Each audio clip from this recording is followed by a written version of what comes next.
Happy New Year, listeners. This is Katie. I'm really excited to bring you a double episode drop today. But before I tell you about that, I want to welcome our new Patreon, Rick. Rick got in just in time for us to drop some Patreon exclusive content, a new limited series game called Chaos Children. I can't wait for y'all to hear it. It's so insane to play. And it's very different from Pathfinders. We're having a really good time with it. We think you will too. You want to check that out, head over to our Patreon page for more information about it.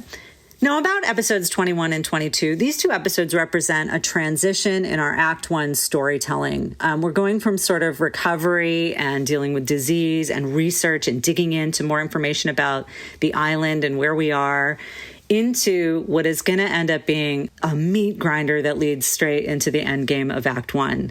Some highlights from these two episodes include a sort of creepily charming insight into Ray's past that I'm looking forward to hearing, and some deeply needed insight finally into what the F is going on with Ulver Zandalis.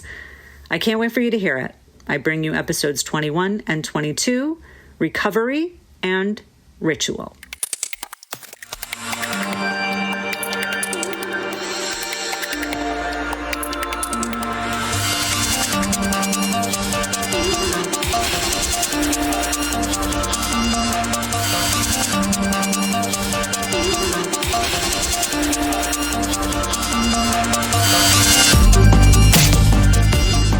Welcome back to Dark Nexus.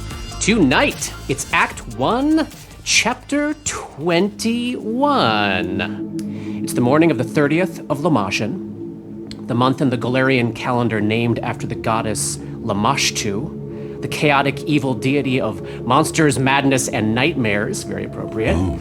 And the weather today seems to be reflecting the character of this very dark, blustery time of year. Outside the stained-glass windows of the chapel, you can see that the winds are extremely high today, wild. They can't dissipate the thick yellow fog, which is filling in behind itself continuously, but the winds are forcing the fog to flow and shift and spiral and eddy in these very unsettling ways.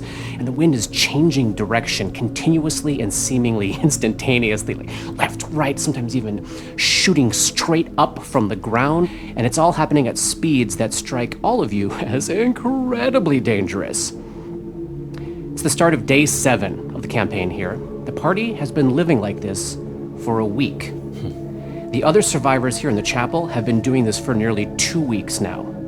Gull managed to extend the food and medicine stocks a bit, but that was actually days and days ago now. Food's gonna last a bit. We're pretty much fine there for the moment. But the medicine stocks to help Loic, Maeve, Bates, and Brenton will only last a few more days. And do remember, this group of battered, worn down, haunted civilian survivors just suffered an attack from within and lost its leader. And the sanitation situation here is grim at best. Morale does seem stable at the moment. It looks like both Faustin and Nasa are going to step up as kind of co-leaders in the aftermath of Winter's assassination. But stability may only last for so long. And let's look at the party, too. So you finally have clothing to wear, so that's a small victory. But Dora, literally possessed by some evil rage monster, and now she's got a madness causing her to swaddle a starved fox like a baby and carry on complete, if one-sided, conversations with it. Gull is breaking out in festering tumors, and his sense of self, his strength of personality are draining away. He's weakened on the physical disease track and weakened on the charisma poison track. Ray still has filth fever. Grip still has a phobia of slashing weapons. It is time to start getting ourselves the hell out of Dodge. As we start the day, we have fortitude saves to make versus disease, and we're not going to forget this time those heal checks to aid them. And then we can make some more spellcraft checks on the lingering items we haven't investigated, and then we'll talk about where we want to head out for our adventuring day. Who wants to go first, disease-wise?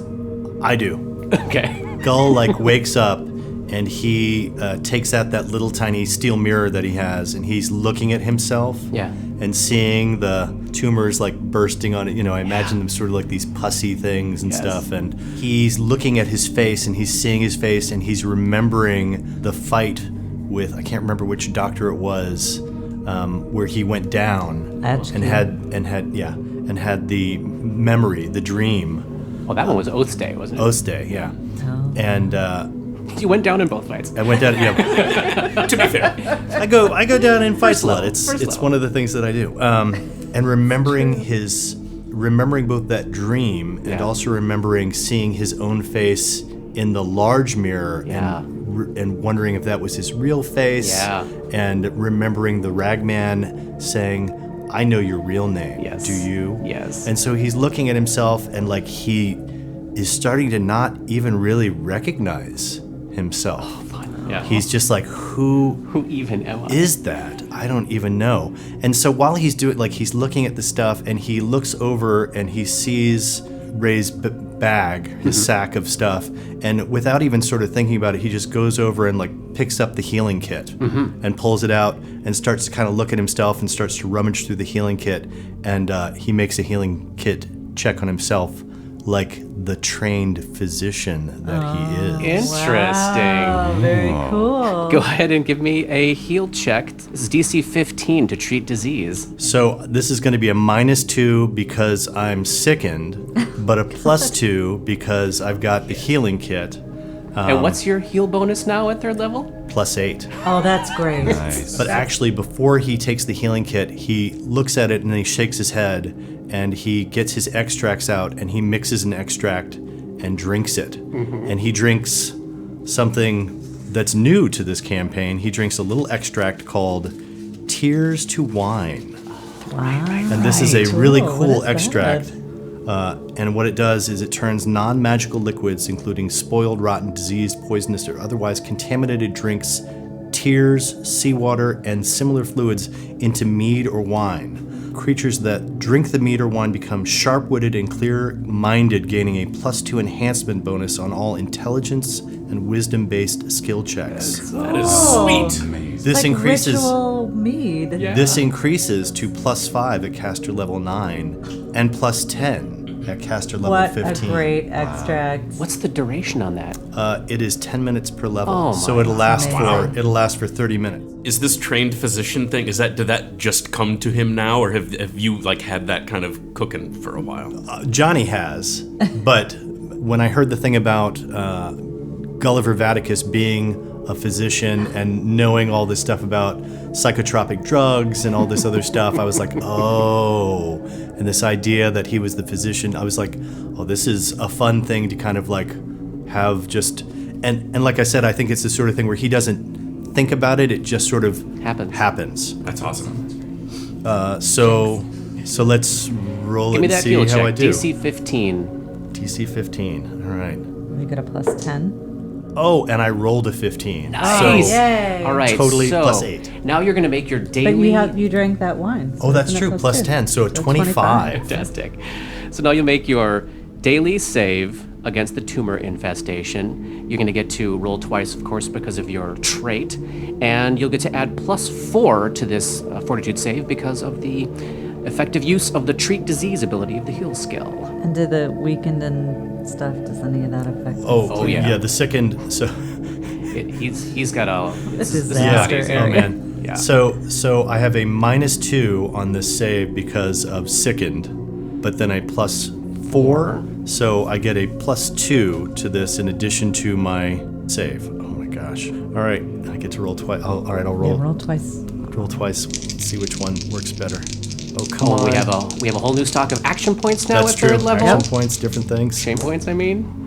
Oh man, frickin' 6 and a 3. So I think that's going to be a total of +2. So I start with a 10, and then do I want to try to blow an action point and possibly 2 inspiration points? Oh, I think I do, because I think that I want to not be sick, and also I think in this moment he's thinking of himself as a physician of I can solve beat it. this I can thing. do this. I can fix this. Shame there. And Oh yeah. There's both shame and also inspiration as Yeah. as a physician of I can do this. All right. So starting with a 10. Come on. Please. Come on, please, Please. don't fall further down the track. Oh, 16. I fall further down the track. You do. Oh man. You do indeed. Oh boy. Yep. this is not good. Could I punch your disease for you? Would that help?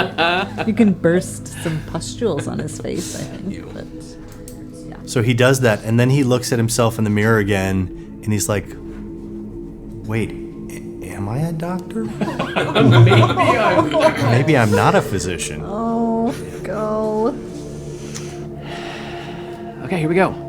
You are impaired on the physical disease track. A character impaired by a physical disease also suffers the effects of the exhausted condition. Oh my And God. whenever he takes a standard action, he must succeed at a fortitude save or lose the action and gain the nauseated condition for 1 minute. Also impaired on the charisma poison track. Let's see what that does Does to he you. lose his old conditions in Nope, favor this of the... all keeps stacking on itself. That just doesn't seem fair. An additional -2 penalty on all charisma rolls. Boy, and if this was Ray, could no longer cast the highest 2 levels of spells. But, all right, so there we are. You are continuously exhausted. If you take any action, you might become nauseated, and now you're -4 on all charisma checks. So All right, we'll so wrestle with Gulliver that in a second. looks rough. So maybe our plan to adventure today is not happening. Let's take a look at Ray's check and hope that one goes a little bit better. Do you want to try to treat disease on yourself, or do you want to have somebody else help you out? I will treat disease on myself. Great, give me this. Just a DC 15.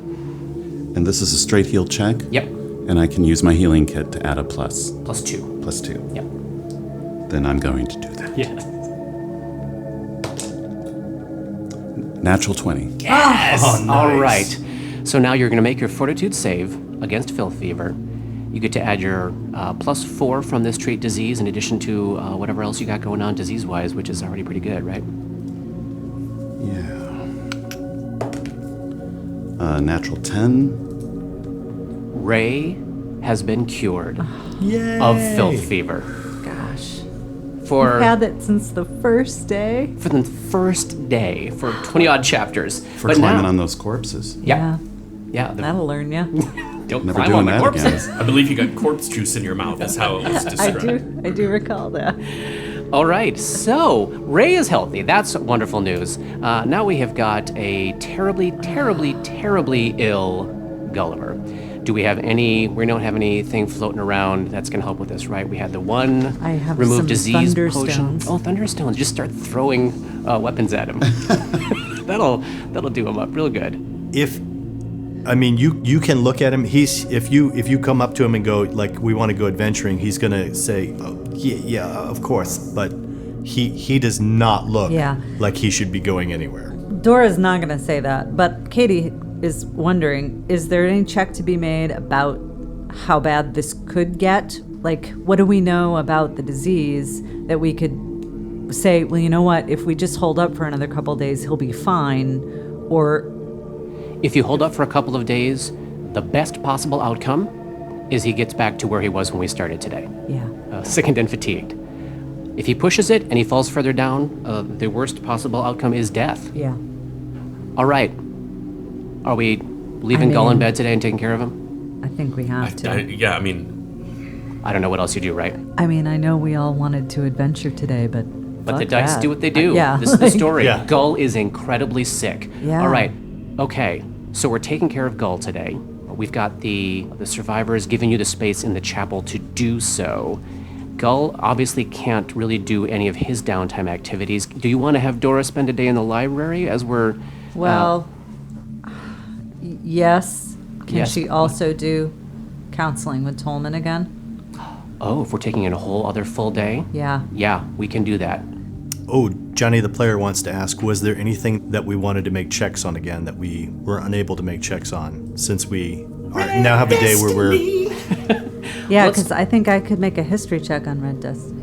Okay, let's do some checks here real quick. Why don't we start with the spellcraft? We can do that. So we have still incense unidentified, right? So Ray's gonna Maybe it could help. analyze those auras. Did not. Doesn't know. We Understand. have the talisman on the silver chain. All right, so I rolled a 17 on that talisman. That's your total. No, total would be 24. And you can also add guidance for yourself on this kind of spell. Oh, great. So +1 on that too. 25. You have figured this one out. Yay. This one is a greater talisman of beneficial winds. Now, the lesser talismans are one-use items. Yeah. The greater talismans may be used once per day. So these talismans are inscribed with the secret names of the four winds and protect the wearer against long falls. The first time that the wearer falls at least 5 feet, automatically affected by featherfall. Will be able to fall safely. So this again goes in the necklace slot if anybody wants to wear this. And again, you can also wear up to 3 talismans on one necklace. So this could easily slot right onto Dora's if she's already still wearing one. I am. Is there anybody we think is particularly vulnerable to falling or anything like that we should just hand it over to them, or should we do a roll-off for it? Well, I already have a necklace. I've got an amulet, so. I think you should have it, Dora. All the protection for Okay. Mummy. Reynard, we've been given a great gift. The fox yips. We don't have to worry about falling down that deep, deep hole. It'll help with your hollow bones. Hey, why don't we check on Red Destiny? Let's see what happens. Come on, Red Destiny. We got you. No. Okay. Sorry. We're going to take a history check on Red Destiny. 13? 20. Hey, this is the Trice family sword. First carried by Sir Evan Trice, a knight of Ozum, during the Shining Crusade around 900 years ago. It is named as it is for having been baptized in the blood of so many vampires. So their family crest is this sort of bird on the pommel of the thing, and it is an extremely well-enchanted item, but we still don't know what it does. So you just use it. I guess. But yeah, Use it on to some answer that undead. question of is it likely cursed? Well, this is a blade that's been carried by many Memmy. Memmy. Oh. Memmy mummies. carried by many trices over the centuries. All right, we'll give it a try. Assuming we ever get to go in. That's the trouble Yeah. with Trices. Assuming we don't spend the rest of our lives in this chapel dying from disease. He's and giving ice insanity. chips to Gull.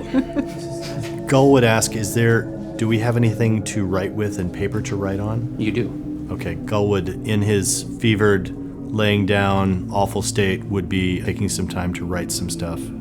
Awesome. And we're going to spend a chunk of time in the library with Grip protecting you. Paul, is Ray trained in... Ray may be trained in one of the skills that can be used to make checks in this library, in which case you could add to the research check. And our previous success also adds to the check. Yes, you get to add +1 for having already succeeded here. The knowledge skills that can be used to make research checks in the Briarstone Library are local, history, and religion, which you can make, right? I can do religion checks. Yeah. Excellent. So, this would be a situation where Ray can make a religion check at +2 because of the library, and if he beats a 10, it's just like aiding any skill check. You get to add +2 more to whatever your result is. Great. I have to use history. It's the only one I'm trained in. Great. Let's start with Ray. As you settle in amongst the regurgitating and vomiting ratlings who are destroying these objects as you read them. Let's see how well you do. So I rolled a natural 12. I have a +6 on religion, then a +2 with the library. Yeah. Well, that's a 20. Excellent. well aided. So aided. So Dora will be able to add +2 to her result. Should I use the big die? Yeah. So this is a plus 13 with the aid, +1 for the previous success, so total of +14. Nice. 20. Okay, so a 20 is high enough that you do beat the complexity rating by 5, so you get to roll 1d12 plus your intelligence modifier plus an additional 1. Yay. Is this the D12? 8. 8 total. So picking up the trail of breadcrumbs that you had last been following through this library, we left off with the introduction of this being known as the Briarstone Witch. And that's where sort of Dora kicks off this next flight of research here. She learns that folklore has attributed many disappearances and spates of bad luck in the entire Thrushmoor region to the Briarstone Witch, this elusive crone said to inhabit Briarstone Isle. The first reports of the Briarstone Witch date back to the early 4000s, so 800 years ago-ish, soon after the founding of Thrushmoor. And Thrushmoor was founded by a congregation, it turns out, of psychopomp-worshipping homesteaders.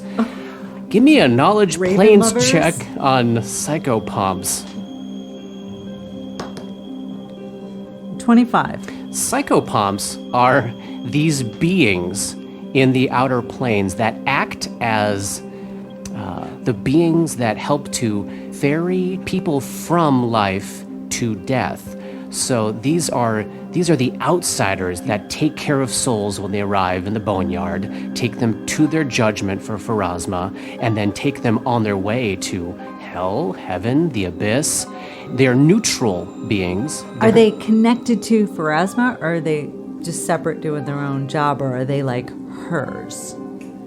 There are different varieties. Okay. So there are some that are powerful enough in their own right that they have certain domains of their own that they sort of rule over. But by and large, they are working on behalf of the natural order of things, which is that mortals die, they go to the boneyard, Pharasma judges them, and then they go to wherever they're going to spend eternity in. And they are part of that chain of custody, I guess. Yeah. So it sounds like a group of folks left wherever they were from who worship these death guides and founded Thrushmoor here about 800 years ago. And the original tales of the Briarstone Witch attribute many good works to her. And they recount her as a figure who helped the settlers survive their early hard years. And you pick up references to the witch's favored servant, someone called the Tatterman.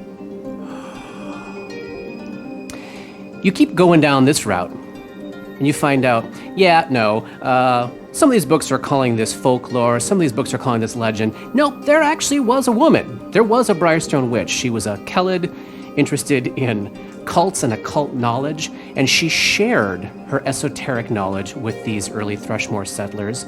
She joined them, and as she exhibited her power, she came to lead them. However, 50 years later, after the founding of Thrushmoor, that you find a report of a Pharasman inquisitor who accused the people of Thrushmoor of engaging in perverted rites in mockery of Pharasma and her servants. Nice. Yep. And you're going down this route on the Briarstone Witch, and that's how far you get today. I love it. That is so cool. So I have 2 successes with this library. Yes, so your next one you get to add +2. Sweet. And then you're going to get some counseling from Tolman. Yeah. I very much enjoy. We very much enjoy talking to Tolman. He has a very nice manner and way about him. Reynard looks up at you and says, "But what's the point of talking to this person? I mean, really, in the broad scope of things, Dora, look at me. No, look in my eyes.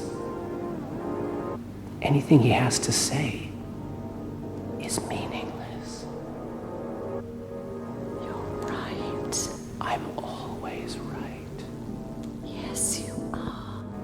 So Grip, Tolman comes in sort of at the end of Dora's research session, and as you're watching her, seems like the one part of the day where she's getting engaged and stuff, right? Mm-hmm. Mostly it's really focused on the fox, and the research is something she can do with the fox. They can work together, and they're handing off to the ratlings, and the ratlings are cheerfully eating and shitting and insulting each other and you.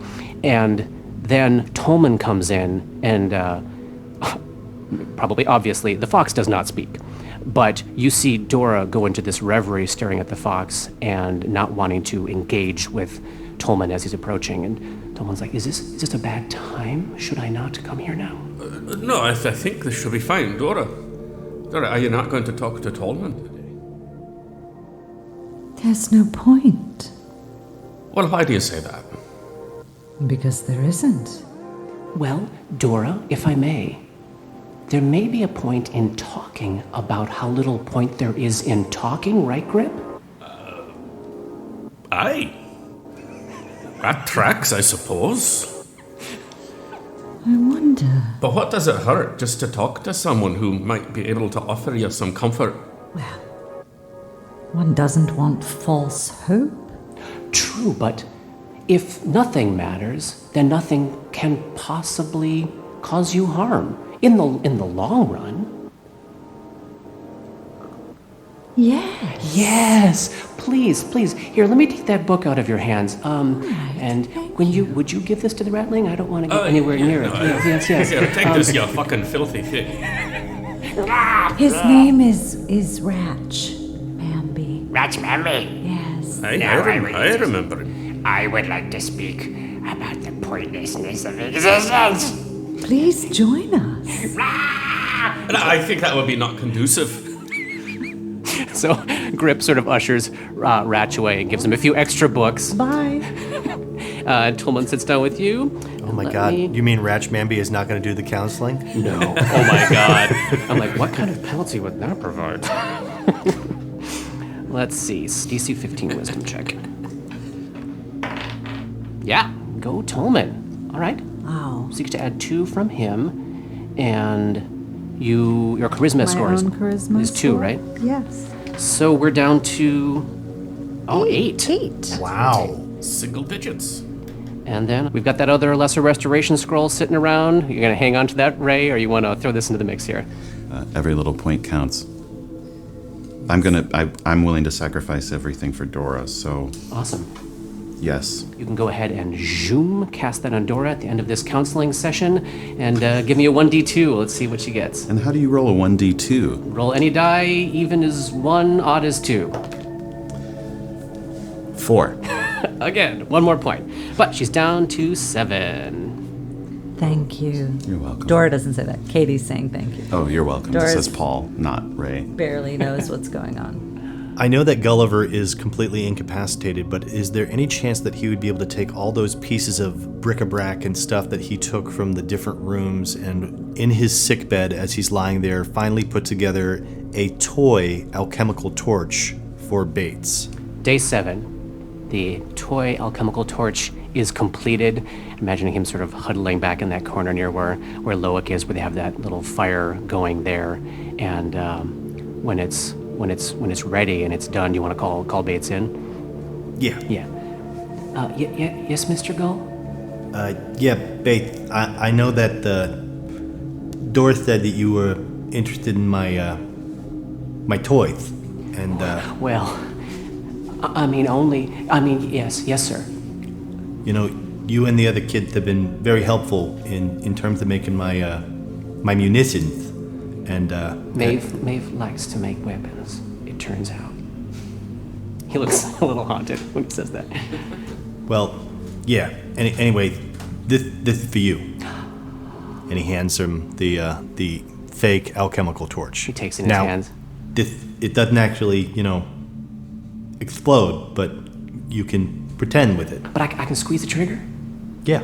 And you see him, so he had been watching you all day yesterday, working with Faustin as you're working on retraining that feat and you're focusing on aiming ranged weapons, and you see him like hunker down. He kind of takes this position that Faustin was teaching you, and he raises the little toy off to the side, and it's clear that he has picked up from watching you how to line up the sights on this thing. And he raises it up right at the statue of Pharasma. And then he goes running out to the playroom. Look what Mr. Gull gave me! Look what Mr. Gull gave me! And Gulliver slumps back down, exhausted, and, just crumples. Nice. So this day passes uneventfully other than that, and we rest overnight to the morning of, what is it, 31st now? It's Halloween. As this day dawns, the winds are still howling outside, and they have added today a component of what sounds like a woman growling in rage. Lamashtu is known as the mother of monsters, and it's almost like you're hearing this deific female howling outside as the fog is being buffeted back and forth behind these windows. Let's make those heal checks for this day, Johnny. Oh man, he is going to do the same thing. He would take any magical help that Ray wanted to give to make the heal check. On the heal check? So I can do guidance on that? Yeah. Great. He would certainly take that.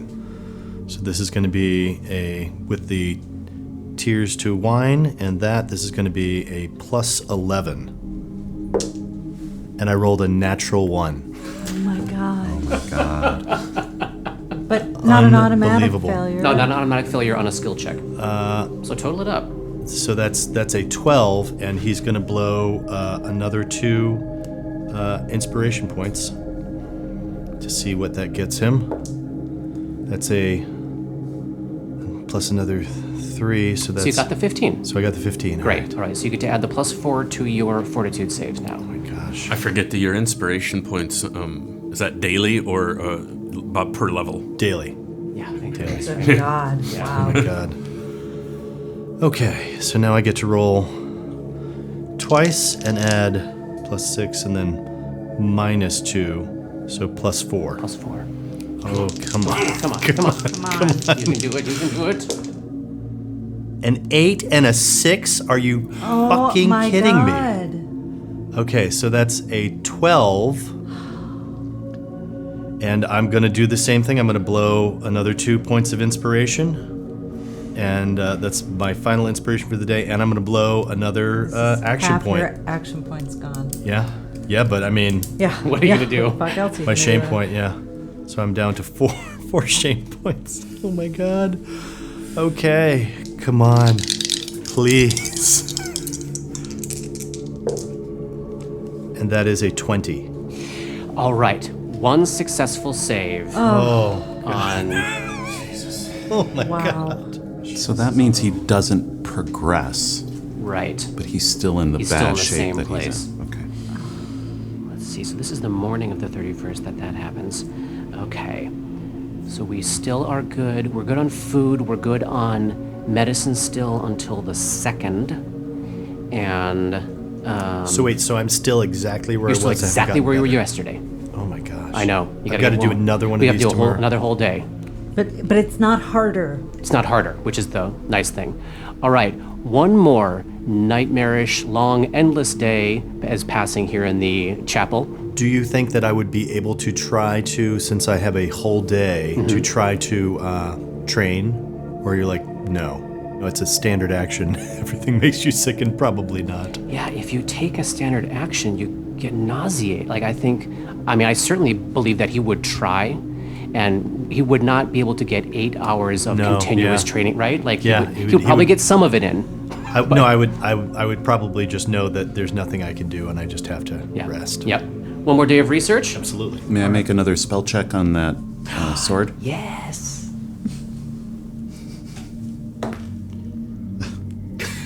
Oh my god. You have a block against this weapon. Oh my gosh. Well, it was a 6 on the die, plus 7 is 13. No. Yeah, you don't know. There's still the incense, I believe. If you want to try that. Sure. Natural 8 on the die, plus 7 is 15. Unknown. You're so excited, though. I think you should get a bonus for Absolutely. You're like, I rolled an 8. So now we're going to go to the library. Give me a religion check. You can add +2 from the library and +1 because you already had one successful check in this library to aid Dora in her research. So that's a +3 with my own +6, making a +9 all day. I rolled an 11 on the die. +9 is Excellent. 20. Dora, you get to add +2. Oh my goodness. And I get +2 from the library itself. Yep. For 15 bonus all day. Oh, wow. Natural 1. Oh my gosh. Yeah. So, You do beat the complexity of the library, so you can still roll Great. 1d12 plus your intelligence modifier. natural 2. 6. She's really obsessed with this fox. Briarstone is beating us right now. Yeah. So we left off in the year around 4050, when the Farazman Inquisitors were accusing Thrushmoor of engaging in perverted rites. And you find out that, encouraged by the Briarstone Witch, the people of Thrushmoor split from the church, split from the national government, which you don't do in Ustalav, especially at that time, when emissaries of the state marched with an army to retake control of the town. They found that the entire population of Thrushmoor had disappeared. Oh, wow. All that remained were some gruesome stains marking empty buildings across the empty town, splatters of blood on the 3 standing stones, but no other evidence of people was ever found. This event became known as the Thrushmoor Vanishing, and hundreds of years passed before anybody came back to Thrushmoor to attempt to resettle it. That's not creepy at all. No, not in the slightest. So that was day 8. Well, do we want to talk about Xandalus at all? Let's gather around the fire. Oh, we can do. Is there a counseling session? I'll make a roll for Tolman. Tolman gets you +2 more on your Wow. sanity damage. What are you down to? Down to 3. Oh my gosh. That is not too shabby for Not too many days, shabby. but only one session. That's nice. So we gather up in the chapel near the end of the evening as Gull is having a moment of clarity here. A moment of lucidity. Yeah, and let's chat a little bit about some of that. We read an entirely new set of information about Oliver Xandalus right before Katie got stabbed in the neck. Dora got stabbed in the neck. So Gulliver shares this information because I don't think we've actually had a chance Right, great. to share any of this before now, and shares this whole bit of information about Avros Satrakian having had his friend Bergevin visit him in Rosenport and find out that Xandalus had been along with Dean Mirtmain on one of his expeditions, but was captured by a cult of him who is not to be named. And is this an opportunity to Yes. make a knowledge check on him who is not to be named? I will take a religion check on that, I will make a religion check. and that's something that Ray can do as well. I will pet my fox. That's what I rolled. Of course, 3. of course. I'm going to spend one of my Paul, you have not rolled I haven't rolled above a Anything. 10. 18. 18. Hey, here's a name coming into the campaign for the first time. Ooh. Him, who is not to be named, is one of the variations of pseudonyms, such as the Unspeakable, or the King in Yellow, applied to the great old one, Hastur, who is the great old one of decadence, disorder, and nihilism. You got an 18, is that right? I think you need a 20 for much more beyond that. But you do recognize the name, you know his areas of concern, and Gull, you think of him as an imprisoned being, perhaps trapped somewhere, but still he is one that somehow is able to reach out and touch the world. And you're aware that cults dedicated to this king in yellow do exist on Galarian, and we might need another check later on to get beyond that. Is there anything that I would be able to connect that to the plane of dreams? This idea that he might have been trapped there in a place that was not reachable? No. Okay. No. Is there a history check to be made on cults to this great old one? Huh. Give me a history check. I need new dice. I can make 14. a history check. 12. Yeah, Dora's kind of racking her brain, and as she's thinking about references to cults of Hastur, that she is just kind of at the edges of grasping. She doesn't feel so much like they are. Like the stories she's half remembering are not about super secret cults, but almost audaciously out in the open cults, like noble people putting on these events of high culture, operas or plays where people It's like are... a fad? Like a trend and... That's interesting. Not so common that she would think of it that way, but that one aspect of these cults, as she's struggling to remember, is sort of tied up in there being almost a public performance, almost an audacious decadence and revelry associated with maybe some acts of bloodletting, maybe some acts of public sacrifice. Like weird. Is there any similarity to what you just described in the joy making? No, that's very definitely associated with Zon Kuthan, Okay. Who is a more normal, albeit evil, but a more normal deity in those terms. Can we talk for a second Yeah. about Rovagug? Is he not the god who is trapped, He is a god, and he is trapped. but not related to Not the related. great No, old no, ones? Okay. no. This elder mythos is its whole Beyond our it's a Galarian whole other pantheon. kind of thing. Yeah. Okay, cool. And with those checks, I think we'll have to learn more about the elder mythos Yeah. and Hastur a little bit later. But that's great. This is the first time that name is dropping in. Gull would share also that Xandalus was also a talented writer, researcher, and artist, also reportedly a burgeoning psychic of no small account, but was rescued by Dean Mirtmain and brought to Rosenport to stay at the Pharasman Lamentations, and then for some reason unknown was then sent from the Pharasman Lamentations here to the Briarstone Asylum. And did we make a check on Pharasman Lamentations? Do you know No, what that but is? Local. my assumption is that it's a holy order of some kind that also takes in the less fortunate. But I don't we didn't make a specific check. Go ahead and make a local check. Or a religion check in Ray's case. Either would be very valid.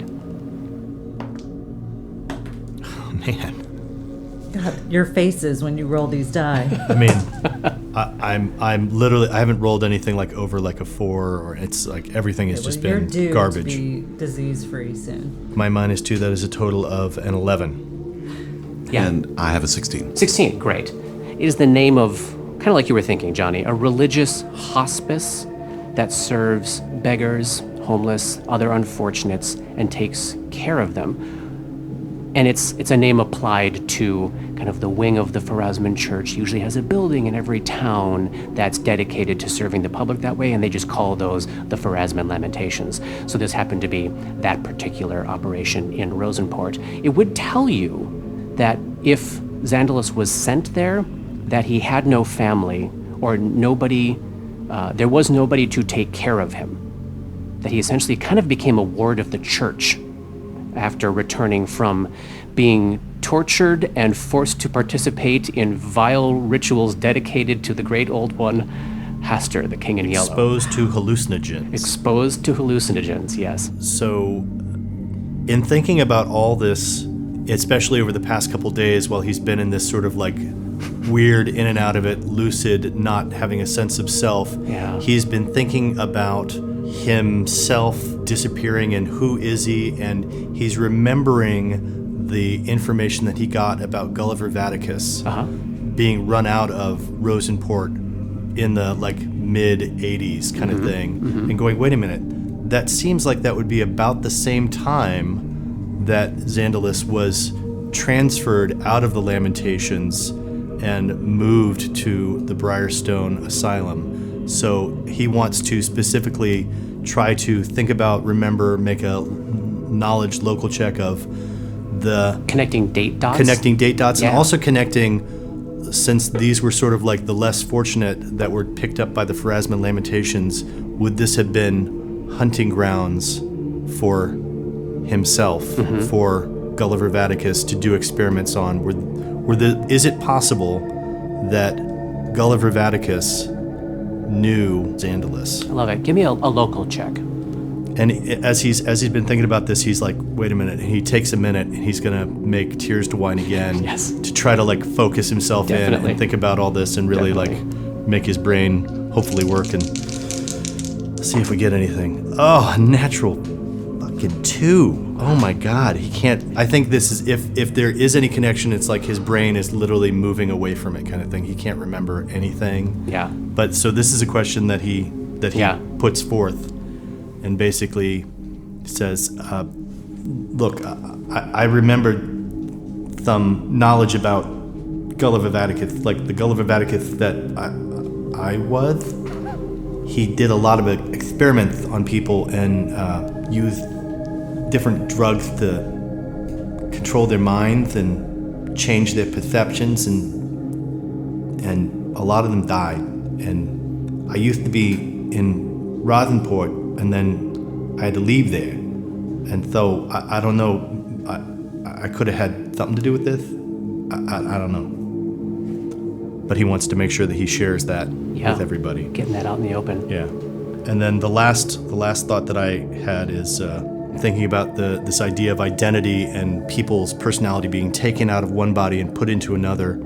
He wonders if there's any chance that Dean Mertmain, who was supposedly never himself after this trip, and in fact lost himself in that book, which he thinks might be the Chain of Knights, if there's any chance, due to the aged effect, if Xandalus is currently Dean Mertmain, and Dean Mertmain has like the face of Xandalus and has been sent here and trapped here this entire time.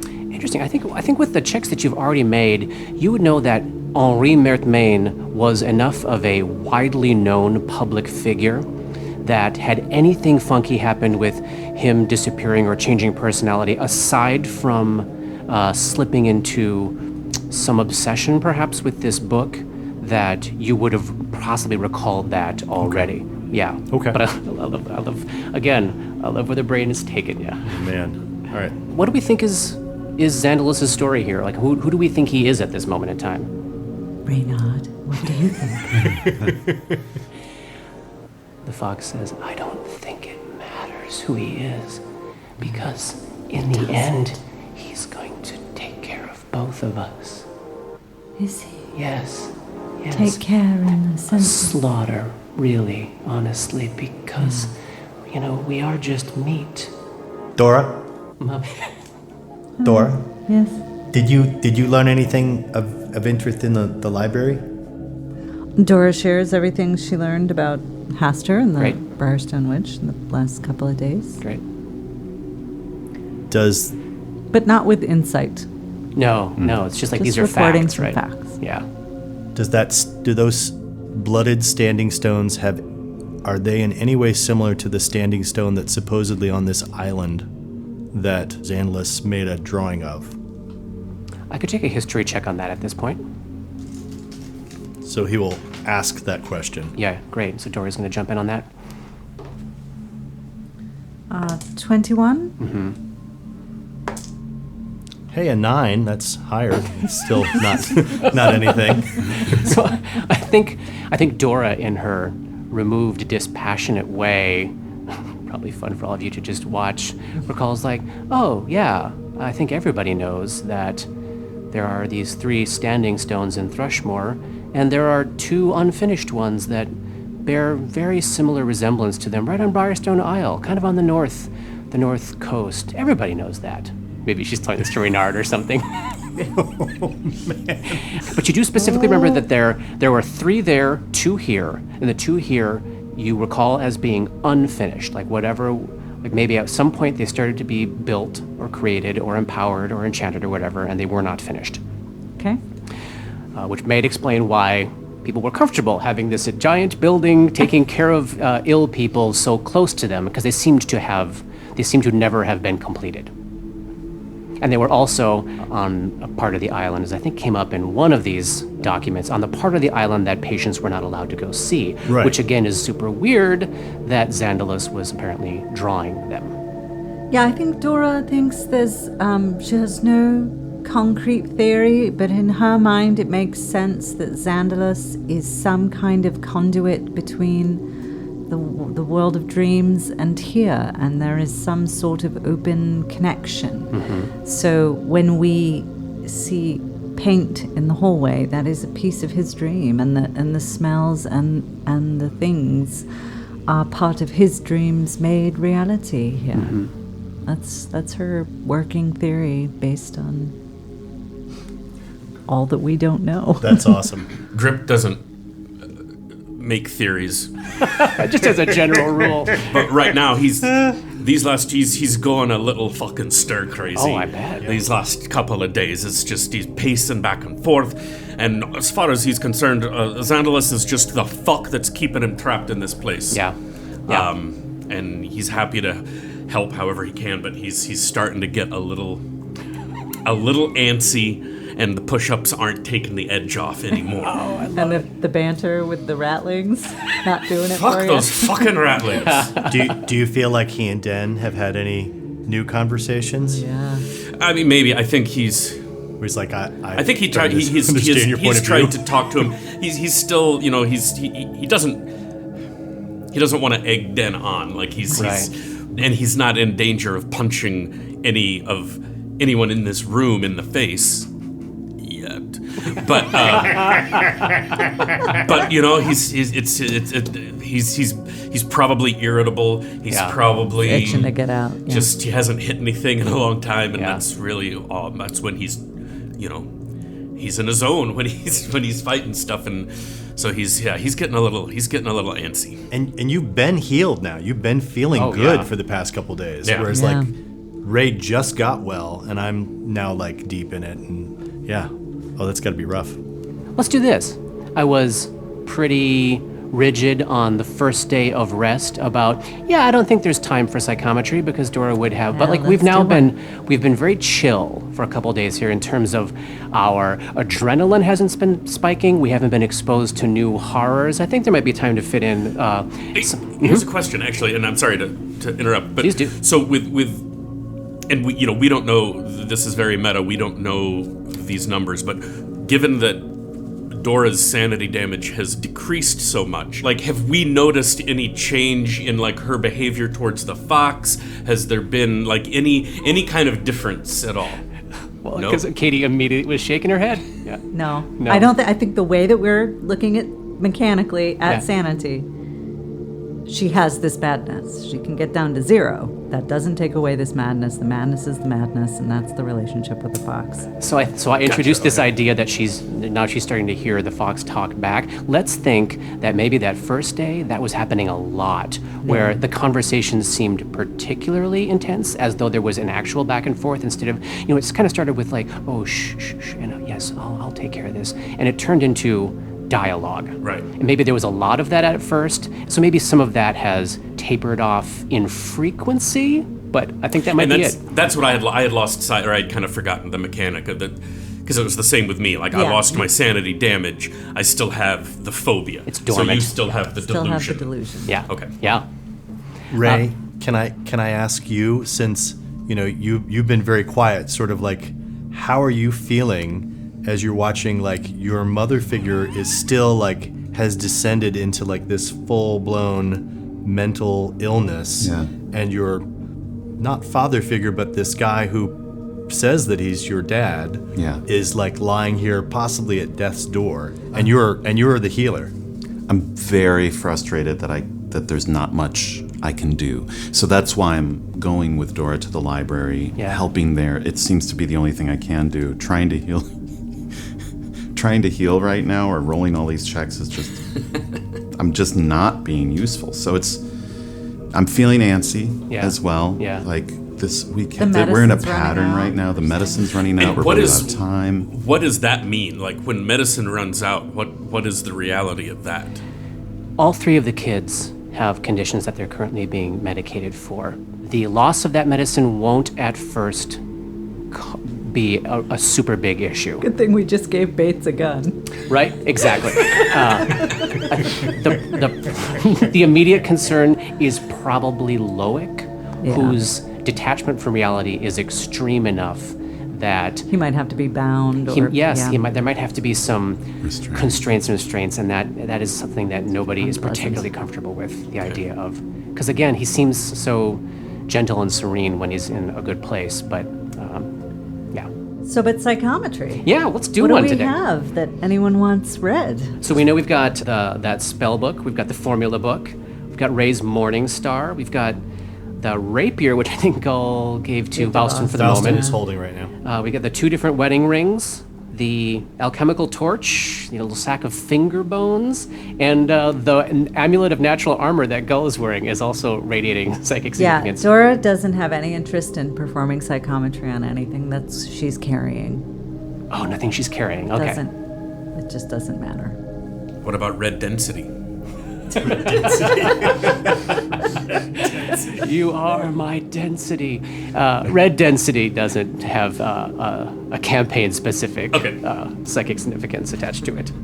Read into that what you will. Yeah. So any of these objects that somebody else might be approaching Dora to ask about reading? Do you know anything about this morning star? So Dora sits on the ground, cross-legged, and nestles the fox in her lap before she'll free a hand up to take it from you, and makes sure that he's okay, and then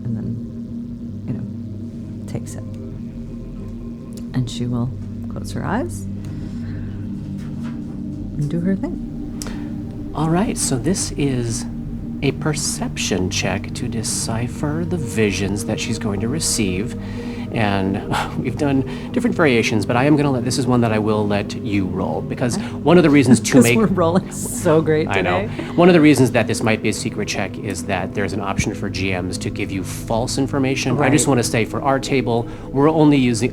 If you study a thing, you either get nothing or something real. Okay. I'm not going to be like giving you red herring nonsense visions. Thank you. Okay. Then perception.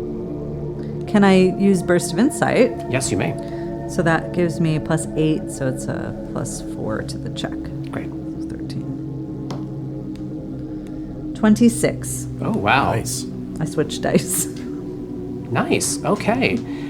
You would be able to get 2 visions from this. I really only have one that Dora would find of note. Great. So she takes this morning star in her lap, and she sinks into that place of connection with the object, and she starts to see flashes of images, and flashes of images from many, many years, many of them associated with violence, and then she sort of reaches her mental hand out and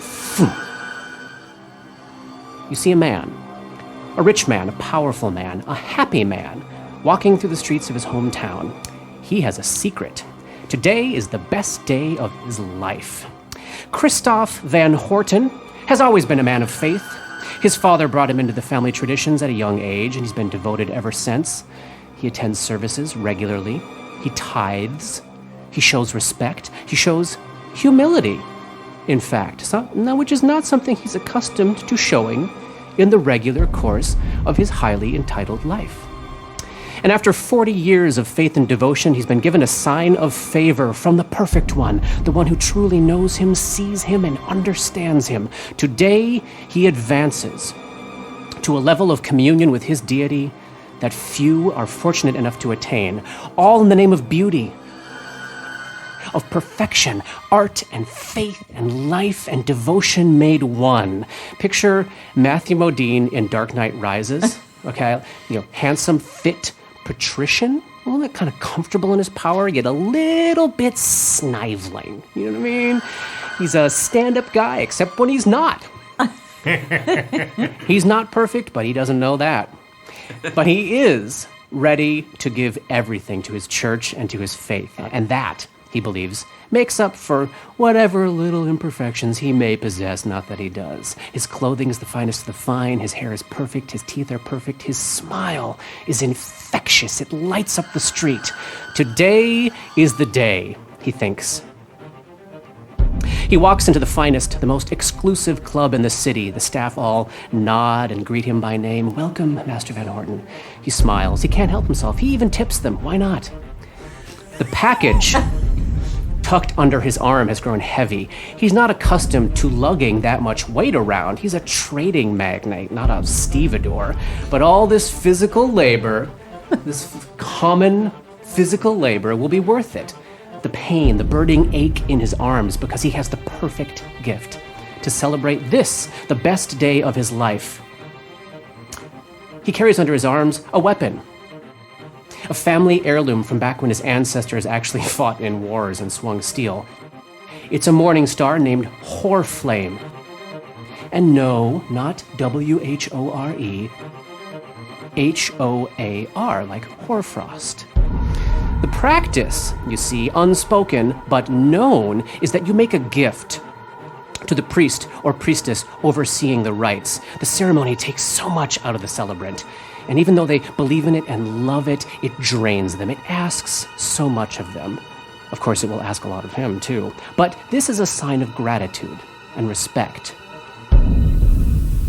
You do this thing for me, thus I give myself to you.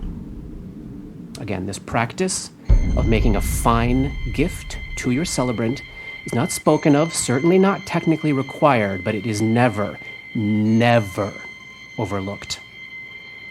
Van Horten reaches his private table and sees the new priest that will be conducting his services. This is the first time they ever meet. He's so young, Van Horten thinks. Perfect skin, smooth hands, though there's something weird about his body.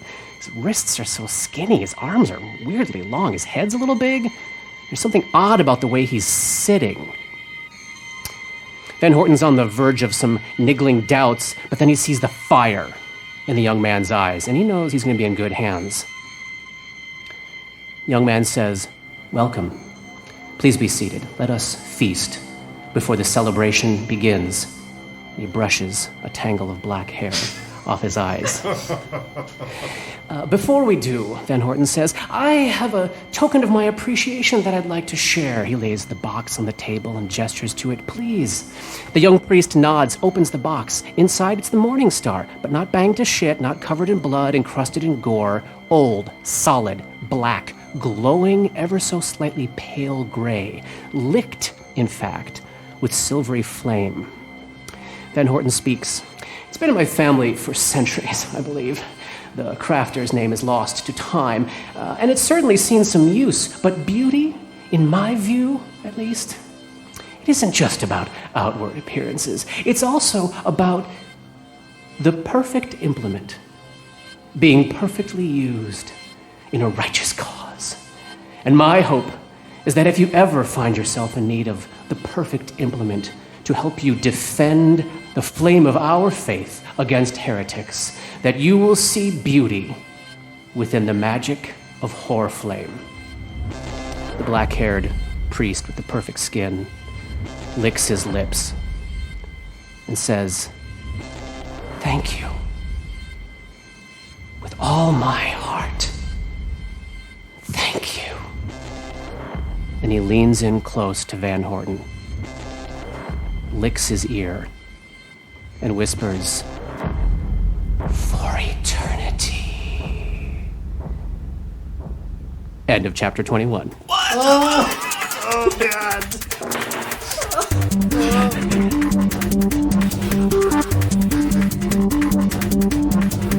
Dark Nexus is a creation of Plug and Hum Productions. This podcast uses trademarks and/or copyrights owned by Paizo Incorporated, which are used under Paizo's community use policy.